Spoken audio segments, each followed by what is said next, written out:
আসসালামু আলাইকুম, সবাইকে স্বাগত। কম্পিউটার ও তথ্য প্রযুক্তি, আজকে আমরা কম্পিউটার নম্বর সিস্টেম নিয়ে আলোচনা করব। আপনাদের সাথে আমি আছি সাব্বির আহমেদ, সহকারী সচিব, পররাষ্ট্র মন্ত্রণালয়, 38তম বিসিএস। কম্পিউটার নম্বর সিস্টেমটা হচ্ছে আপনার 4 রকমের কম্পিউটার নম্বর সিস্টেম আছে। তো আমরা 4টা পদ্ধতি নিয়ে কথা বলবো এবং এদের মোটামুটি কিছু এক্সপ্রেশন গুলো দেখবো এবং ইন্টারচেঞ্জ করার কিছু প্রসেস দেখবো। নম্বর সিস্টেম নিয়ে আপনাদের অনেকের মধ্যে কনফিউশন থাকে এবং এটা নিয়ে অনেকের মধ্যে ভীতি পর্যন্ত কাজ করে, কারণ নম্বর সিস্টেমে আমাদের ম্যাথমেটিক্যাল টার্ম আছে এবং আমরা জানি স্বভাবতই আমাদের অনেকের মধ্যেই ম্যাথমেটিক্স এর প্রতি একটু বিতৃষ্ণা কাজ করে বা একটু ভীতি কাজ করে। আসলে যদি বুঝতে না পারি তাহলে অবশ্যই ভীতি কাজ করবে, বাট যদি আমরা বুঝতে পারি তাহলে জিনিসগুলো হচ্ছে ভেরি ইজি। সো আসেন, আজকের ক্লাসের পর ইনশাল্লাহ আপনাদের এই কনফিউশন গুলা ক্লিয়ার হয়ে যাবে। সো নম্বর সিস্টেম বলতে আমরা 4 রকমের নম্বর সিস্টেম বুঝি। একটা হচ্ছে ডেসিমাল, আমি একটু সবগুলো এক এক করে বলে যাই। ডেসিমাল নম্বর সিস্টেম, একটা হচ্ছে বাইনারি, একটা হচ্ছে অক্টাল, আর একটা হচ্ছে হেক্সাডেসিমাল। ডেসিমাল পদ্ধতিতে হচ্ছে আপনার 0 থেকে 9 পর্যন্ত 10টা ডিজিট থাকবে, দ্যাটস ওয়াই এটাকে ডেসিমাল বলা হয়। বাইনারিতে অনলি 0 এবং 1 দুইটা ডিজিট থাকবে। অক্টালে 0 থেকে 7 পর্যন্ত 8টা ডিজিট থাকবে। হেক্সাডেসিমেলে 0 থেকে 15 পর্যন্ত 16টা ডিজিট থাকবে। কিন্তু এখানে একটি কনফিউশন হয়, সেটা হচ্ছে 0 থেকে 9 এর পরে, অর্থাৎ এই 10টা ডিজিটের পরে বাকি যে 6টা ডিজিট থাকে তাদেরকে আসলে 10, 11, 12, 13, 14, 15 বলা হয় না। তাদেরকে বলা হয় হচ্ছে 10-এর জন্য এ, তারপর 11-এর জন্য বি, 12-এর জন্য সি, 13-এর জন্য ডি, 14-এর জন্য ই, 15-এর জন্য এফ। করেসপন্ডিংলি এ থেকে এফ পর্যন্ত ধরা হয়। সো হেক্সাডেসিমালে 0 থেকে 9, এরপর A B C D E F, এই টোটাল 16টা আমার ডিজিট রয়েছে। সো ব্যাপারগুলো হচ্ছে আমাদের হচ্ছে এই সংখ্যা পদ্ধতির মধ্যে রূপান্তরটা আসে এবং এখানে 2 রকম কেস স্টাডি আমরা দেখি।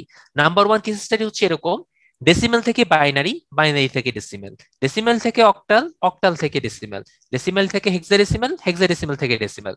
সো এই যে পরস্পরের রূপান্তর গুলা, এইটা হচ্ছে আমাদের কেস 1।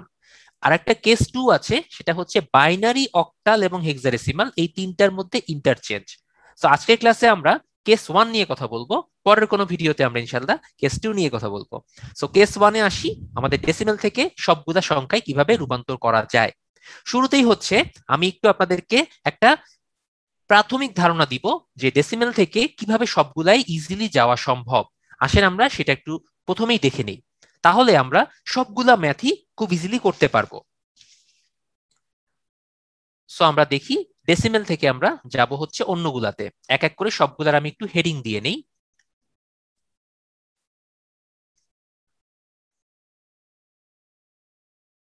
ওকে, এখন হচ্ছে এই ডেসিমেল, বাইনারি, অক্টাল, হেক্সাডেসিমেল সবগুলোর মধ্যে আমাদের একটা গুরুত্বপূর্ণ দিক হচ্ছে একটা ওয়ার্ড। সেই ওয়ার্ডটা হচ্ছে বেস। বেস বা ভিত্তি। এই বেস সম্পর্কে আমাদের একটু আইডিয়া নিতে হবে। সো বেসটা কি? ডেসিমেলে যেহেতু 10টা ডিজিট থাকে, ডেসিমেলের বেস হচ্ছে 10। বাইনারিতে 0 এবং 1 দুইটা ডিজিট থাকে, সো বাইনারির বেস হচ্ছে 2। অক্টালে থাকে হচ্ছে 8টা digit, that's why base is 8। হেক্সাডেসিমেলে 16টা থাকে, বেস হচ্ছে 16। এই 4টা জিনিস আমাদের একটু মনে রাখতে হবে, মাথায় রাখতে হবে। এখন মনে করেন আপনাকে কোনো একটা ডেসিমেল সংখ্যা দেওয়া হলো, আমরা প্রথমে ডেসিমেল থেকে সবগুলাতে এক এক করে যাব, তারপর আবার ফেরত আসবো। ফেরত আসি পরে, আগে প্রবেশ করি বা যাই। সো ডেসিমেল থেকে আপনাকে বাইনারিতে যেতে গেলে মনে করেন কোনো একটা সংখ্যা দিয়েছে আরবিটারি, সেই সংখ্যা দিয়ে আপনাকে যদি রূপান্তর করতে হয়, আপনাকে প্রথমে যে কাজটা করতে হবে সেটা হচ্ছে এটাকে হয় গুণ করতে হবে, না হয় ভাগ করতে হবে। এখন কথা হচ্ছে কোনো একটা ডেসিমাল সংখ্যা, আমি একটা আরবিটারি সংখ্যা নেই, সাপোজ আরবিটারি সংখ্যাটা হচ্ছে 567.89। ওকে, এটা আমার ইচ্ছামূলক সংখ্যা, যেটাকে আমি ধরে নিলাম। তো খেয়াল করে দেখেন এখানে দুইটা পার্ট আছে, একটা হচ্ছে পূর্ণ সংখ্যার অংশ আর একটা হচ্ছে দশমিকের পরের অংশ। সো আমরা প্রথমে পূর্ণ সংখ্যার অংশের জন্য কি করতে হবে সেটা দেখব, তারপর দশমিকের পরের বা ভগ্নাংশের পরের অংশের জন্য কি করতে হয় সেটাও দেখব। পূর্ণ সংখ্যার জন্য যেটা করতে হবে সেটা হচ্ছে, মনে করেন 567 কে আপনি যদি বাইনারিতে নিতে যান, বা ডেসিমেলে অক্টালে নিতে চান বা হেক্সাডেসিমেলে নিতে চান, যাই করেন না কেন সব সময় ভাগ করতে হবে। কি দিয়ে ভাগ করব? বেস দিয়ে ভাগ করব। কার বেস দিয়ে? যাকে পরিণত করতে চাচ্ছি বা যে সংখ্যাটায় রূপান্তর করতে চাচ্ছি সেই সংখ্যার বেস দিয়ে। অর্থাৎ ডেসিমেল যেহেতু এটা দেওয়াই আছে, আমি জানি, এটা নিয়ে আমার মাথা ব্যথা নাই। আমাকে যদি বাইনারিতে নিতে বলে আমি 2 দিয়ে ভাগ করব, কারণ বাইনারির বেস হচ্ছে 2। যদি অক্টালে নিতে বলে 8 দিয়ে ভাগ করব। যদি হেক্সাডেসিমেলে নিতে বলে 16 দিয়ে ভাগ করব। সো পূর্ণ সংখ্যার জন্য আমার মেইন ওয়ার্ডটা কি? কি ওয়ার্ডটা হচ্ছে ভাগ। কি দিয়ে ভাগ করব? বেস দিয়ে। কোনটার বেস দিয়ে ভাগ করব? যেটাতে আমার রূপান্তর করতে বলা হচ্ছে। আশা করি ক্লিয়ার। এবার আসি দশমিকের পরের অংশের জন্য। দশমিকের পরের অংশের জন্য আমাকে যেটা করতে হবে সেটা হচ্ছে গুণ করতে হবে। কি দিয়ে গুণ করব? বেস দিয়ে গুণ করব। কার বেস দিয়ে গুণ করব? যেটাতে রূপান্তর করতে যাচ্ছি সেটা দিয়ে গুণ করব। যেমন 0.89 কে যদি আমরা রূপান্তর করতে চাই বাইনারিতে, 2 দিয়ে গুণ করব। যদি অক্টালে যেতে চাই 8 দিয়ে গুণ করব। যদি হেক্সাডেসিমালে যেতে চাই 16 দিয়ে গুণ করব। সো মেইন কথা হচ্ছে ভাগ এবং গুণ। এইটুক যদি বুঝতে পারেন ভাইয়া, আপনার এখানের মোটামুটি আর কোনো কনফিউশন থাকবে না। সো আসেন একটা এক্সাম্পল দেখি, আমাদের সব কনফিউশন ক্লিয়ার হয়ে যাবে।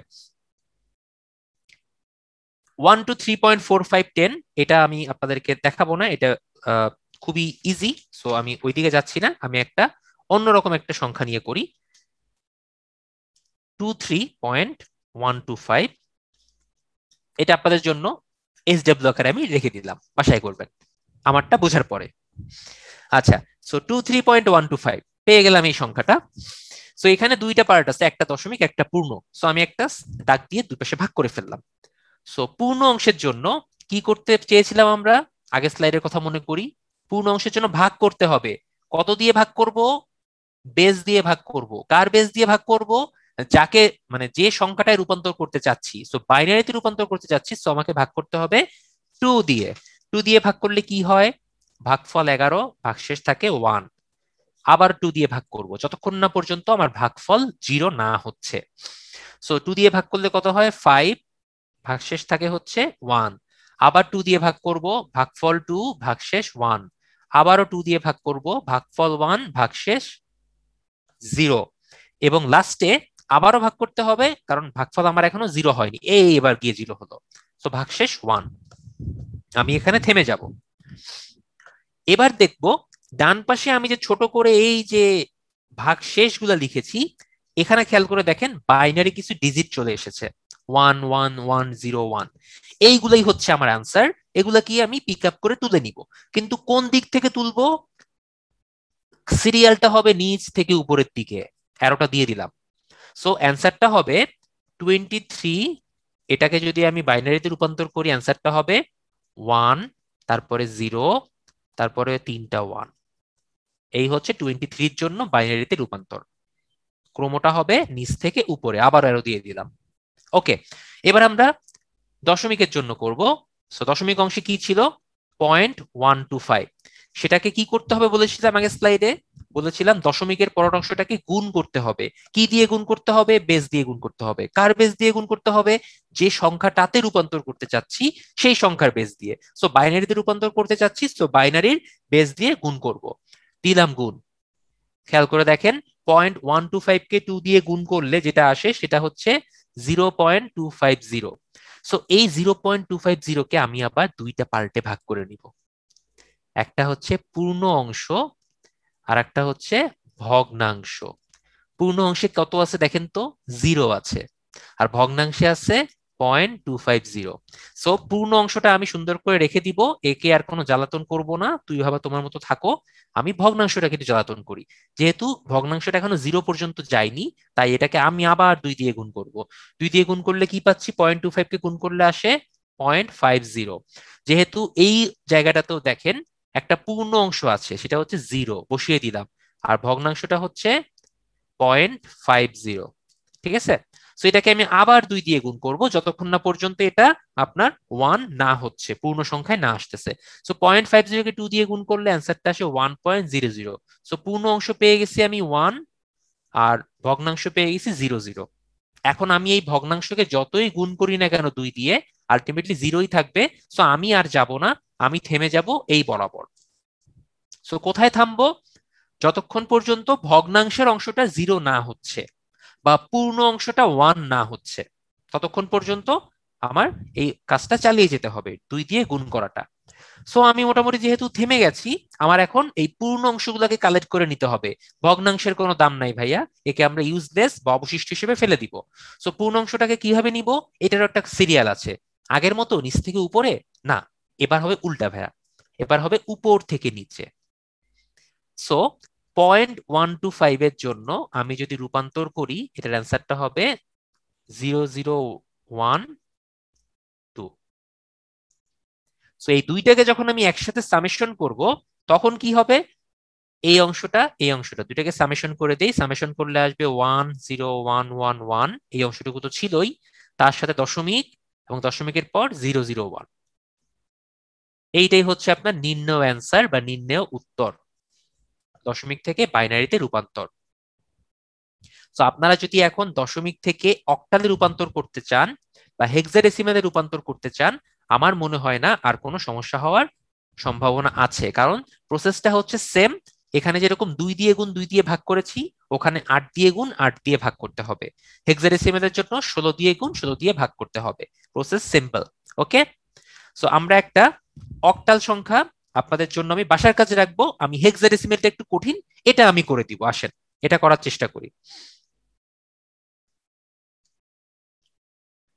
215.89, এটাকে হেক্সাডেসিমালে প্রকাশ করতে হবে। তো এখানেও দুইটা পার্ট আমার চলে এসেছে, একটা হচ্ছে 215 আর একটা হচ্ছে 0.89। সো পূর্ণ অংশের জন্য আমাকে কি করতে হবে? আগের মতো ভাবে ভাগ করতে হবে। কার বেস দিয়ে ভাগ করব? 16 দিয়ে ভাগ করব। তো 16 দিয়ে যদি ভাগ করি, ভাগ করলে ব্যাপারটা কি আসে আমরা একটু দেখি। 215কে আমরা 16 দিয়ে ভাগ করবো মনে করেন। তো আমার প্রথমে একটা ভাগশেষ থাকবে, তারপর একটা ভাগফলও থাকবে। তো দুইটাই আমি রাখি। প্রথমে আমি 215 ভাগ 16 সেটা করি, দেখি কি আসে। আমার ভাগফল আসবে 13।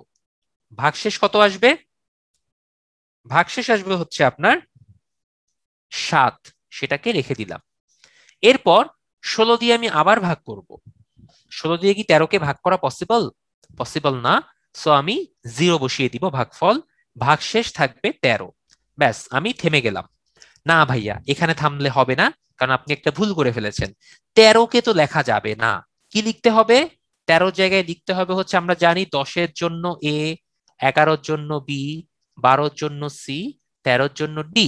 সো এটাকে 13 বাদ দিয়ে আমাকে লিখতে হবে ডি, এবং ডিজিটকে আগের মতোই নিচ থেকে উপরের দিকে কাউন্ট করতে হবে।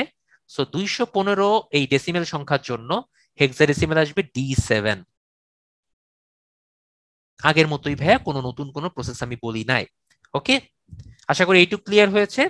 এবার আমরা যেটা করব সেটা হচ্ছে 0.89 বা ভাগ সংখ্যার জন্য বা ভগ্নাংশ অংশের জন্য আমরা গুণ করব। কি দিয়ে গুণ করব? বেস দিয়ে গুণ করব। কার বেস দিয়ে? হেক্সাডেসিমেলের বেস দিয়ে। তো আসেন গুণ করি। 0.89 ইন্টু 16, এটা করলে আসে হচ্ছে আপনার 14.24। তো আমি আগের বারের মতো বলেছিলাম এটাকে আমরা দুইটা পার্টে ভাগ করব, একটা হচ্ছে পূর্ণ জন্য আর একটা ভগ্নাংশের জন্য। তো পূর্ণতে আমরা পাচ্ছি 14, থাকুক 14 সমস্যা নাই। এখানে আছে 0.24, তাকে আমরা আবার 16 দিয়ে গুণ করব। সো 0.24 কে আমরা যদি 16 দিয়ে গুণ করি, আসে হচ্ছে 3.84। সো পূর্ণ অংশ 3, তাকে আলাদা করে ফেলি, 0.84 কে রেখে দিই, তাকে আবার 16 দিয়ে গুণ করি। 0.84 কে আমরা যদি 16 দিয়ে গুণ করি, তাহলে আসে হচ্ছে 13.44। সো 13 কে আমরা বাইরে নিয়ে যাই, 0.44 কে রেখে দেই, এটাকে আবার যদি 16 দিয়ে আমরা গুণ করি, চলতেই থাকবে ভাই, আপনাকে গুণ করতে করতে করতে যতক্ষণ না পর্যন্ত ফিনিশিং এন্ডটা না আসতেছে আমার করতেই হবে। 7.04। সো 7 কে রেখে দেই, 0.04 কে রাখি। এখন আপনাদের মনে প্রশ্ন আসতে পারে, ভাইয়া এরকম কি গুণ করতেই থাকবো? কতগুলো করবো? অলরেডি 4টা করে ফেলছি।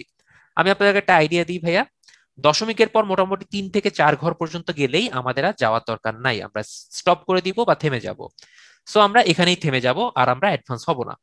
সো এখানে বিটগুলাকে নিব হচ্ছে উপর থেকে নিচ বরাবর।